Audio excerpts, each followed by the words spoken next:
দিনাজপুরের রাজবাড়ির এই যে স্থাপনা আছে, এই স্থাপনা সম্পর্কে ভুল একটি তথ্য কয়েকদিন থেকে সোশ্যাল মিডিয়ায় বেশ ঘোরাঘুরি করছে। আমি যেহেতু এই স্থাপনা সম্পর্কে কিছু তথ্য আগেই সংগ্রহ করেছিলাম, তাই আপনাদের জ্ঞাতার্থে এই তথ্যগুলো আবার শেয়ার করলাম। এই স্থানটিকে বলা হচ্ছে ফাঁসির মঞ্চ। আসলে এটি কিন্তু কোনো ফাঁসির মঞ্চ নয়, এটি রাজবাড়ির একটি পরিত্যক্ত গেট। এই গেটটি রাজবাড়ির মূল গেট নয়, কিন্তু একটি নিঃসন্দেহে গুরুত্বপূর্ণ গেট ছিল। তবে এই রাজবাড়িতে ফাঁসির মঞ্চ এবং কন্ডেম সেল দুটোই কিন্তু আছে। সেগুলো কোথায়? চলুন আপনাদের আমি এই স্থান দুটো ঘুরে দেখাই।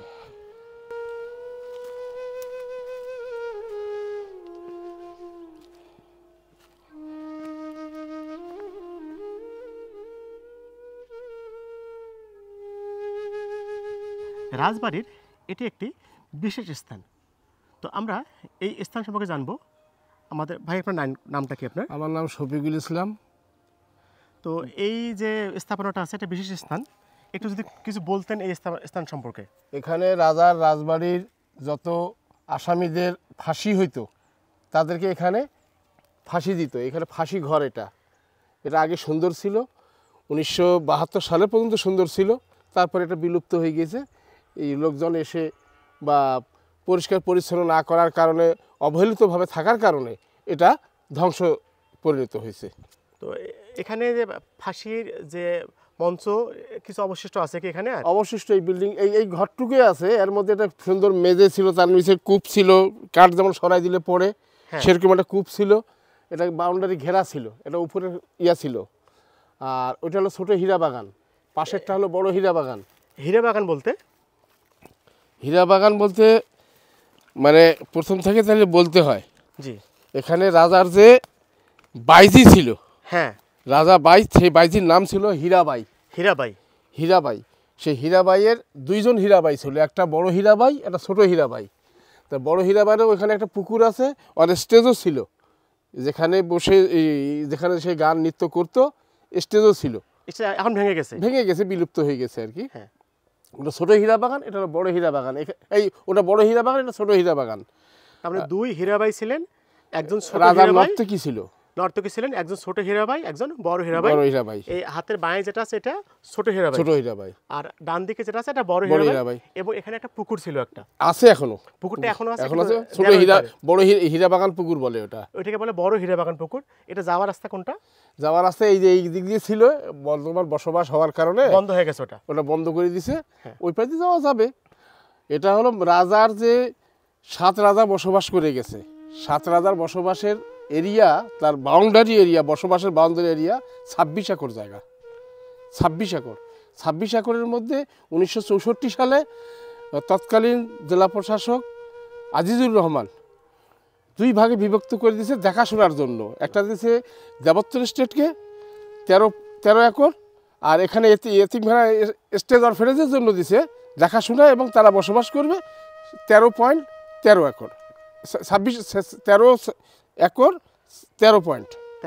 এইটা হলো মোট 26 একর জায়গা রাজার বাউন্ডারি এরিয়া, ভিতরে বসবাস করতো। যে পাশে, ওই পাশে আছে যে দেবত্তরের মন্দির আছে। এখানে ওই যে রাজার বিল্ডিং আছে, এটা রাজকুমার ঘর। ওই যে সাদা বিল্ডিংটা দেখতেছেন, এটা রাজকুমার ঘর, সাদা বিল্ডিং। 2টা রাজকুমারেরা থাকতো ওখানটায়। তারপর ওইটাকে রানীমহল বলা হয়, কিন্তু রাজার ওইখানে দরবার রুম দেখছেন মনে হয়। হ্যাঁ হ্যাঁ, দরবার রুম দেখছেন। ওখানে দরবার রুমে খানকা রুম আছে, তারপরে আপনার দরবার রুমটা আছেই, গেরিলা রুম আছে, রাজার যে গেরিলারা থাকতো গেরিলা রুম আছে। আর পুকুর আছে, পদ্ম পুকুর, রানী পুকুর, ভিতরে হাতি গোসল করাইতো, চাম্পাতলি বলে। পাশে আছে সুখসাগর, 68 বিঘা জলকর।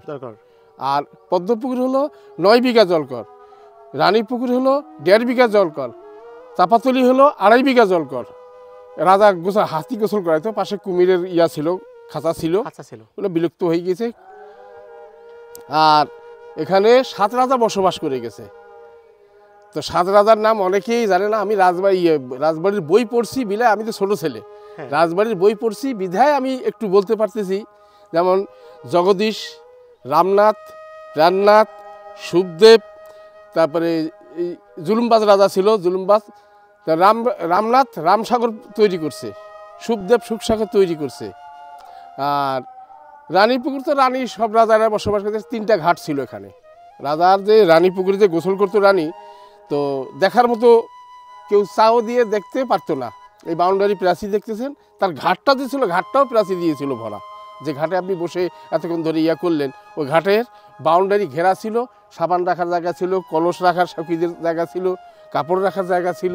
ওখান থেকে বাইরে হয়ে যে ঘরটা দেখতেছেন ওখানে জাম গাছের কাছে, ওটা হলো এই লক্ষ্মী রুম বলে, কাপড় চেঞ্জ করার জন্য ওইটা রুম। রাজবাড়িতে ঢুকে রানীর মহলে ঢুকার একটাই পথ ছিল, এখন তো ভাঙিয়ে গেছে, একটাই পথ ছিল রাজকুমারের ঘরের পাশ দিয়ে, একটাই পথ, ওই দিক দিয়ে আসা লাগতো। তারপর দরবার রুম, দরবার রুমের ওই পাশে তো ওই যে একটা সিঁড়ি ছিল, দর্শনীয় সিঁড়ি। সেটা মনে করেন যে আমরা যারা দেখছি তারা মনে দুঃখ লাগে যে এত সুন্দর দর্শনীয় সিঁড়িটা ছিল, সে সিঁড়িটা ভাঙিয়ে ফেলা হয়েছিল তৎকালে ওনারা 75-76 সালের দিক, 75-76 সালের দিক। দুয়ার কাপড় যা কিছু ছিল, যেগুলো সম্পূর্ণ সরকার যদি রক্ষণাবেক্ষণ করতো তাহলে আরও সুন্দর থাকতো এবং কিছু সরকারি আয় এখানে হতে পারতো যদি কোনো পর্যটনের ব্যবস্থা নিত আর কি। তো এগুলা না করার কারণে বিলুপ্ত হয়ে গেছে। মানুষের এখন একটা শৌচাগারের মতো হয়ে গেছে এটা বর্তমান অবস্থা আর কি। বলাটা যদিও দুঃখ লাগে যে আমাদের বাংলাদেশের একটা ঐতিহ্যবাহী 7 রাজা বসবাস করার স্থান, সেই স্থানটা বিলুপ্তর পথে। যারা রাজদ্রোহী ছিলেন তাদেরকে নির্মম শাস্তি দেওয়ার জন্য রাখা হতো এই ঘরে। বুকে পাথর চাপা দিল যেগুলোকে। দেখুন, এই ঘরে কোনো আলো প্রবেশের ব্যবস্থা নেই। কোনোভাবে যদি এই দরজাটা বন্ধ করে দেওয়া হয় তাহলে সম্পূর্ণ বন্ধ থাকে। তো জনশ্রুতি আছে যে এখানে আসামিকে রেখে তার বুকে পাথর চাপা দিয়ে দিনের পর দিন অনাহারে রাখা হতো। এটি একটি রুম। চিন্তা করুন, এর ভিতরে কিন্তু আলো প্রবেশের কোনো ব্যবস্থা নেই, ছোট্ট একটি রুম। এই রুমেই যারা রাজদ্রোহী ছিল তাদেরকে দিনের পর দিন বন্দি রেখে বুকে পাথর চাপা দিয়ে শাস্তি দেওয়া হতো এবং তারা একসময় কষ্ট সহ্য করতে না পেরে মৃত্যুবরণ করতেন। এটা ঠিক ওই রুম, এটা বন্ধ হয়ে যাচ্ছে, পাথর ভাঙে ভাঙে বন্ধ হয়ে যাচ্ছে। এটাও একই ঘর, দেখুন ভিতরে এটি যাইতে পারবেন। আরও একটি ঘর, প্রতিটি ঘর একই রকম, একেবারে অন্ধকারশূন্য এবং খুব ভারী দেয়াল পরিবেষ্টিত, অর্থাৎ আসামিদের পালিয়ে যাওয়ার কোনো সুযোগ নেই। এই 3টা রুমে কুত্তা পুষতো, রাখতো পাহারাদার হিসাবে। তো এই 3টা ঘরে কুকুর থাকতো। এটা ছিল, প্রাচীর দেওয়া ছিল, সামান্য একটু ছিল।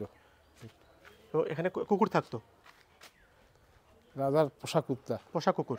সম্প্রতি জেলা প্রশাসনের উদ্যোগে এই রাজবাড়িটি পরিষ্কার পরিচ্ছন্ন করা হয়েছে।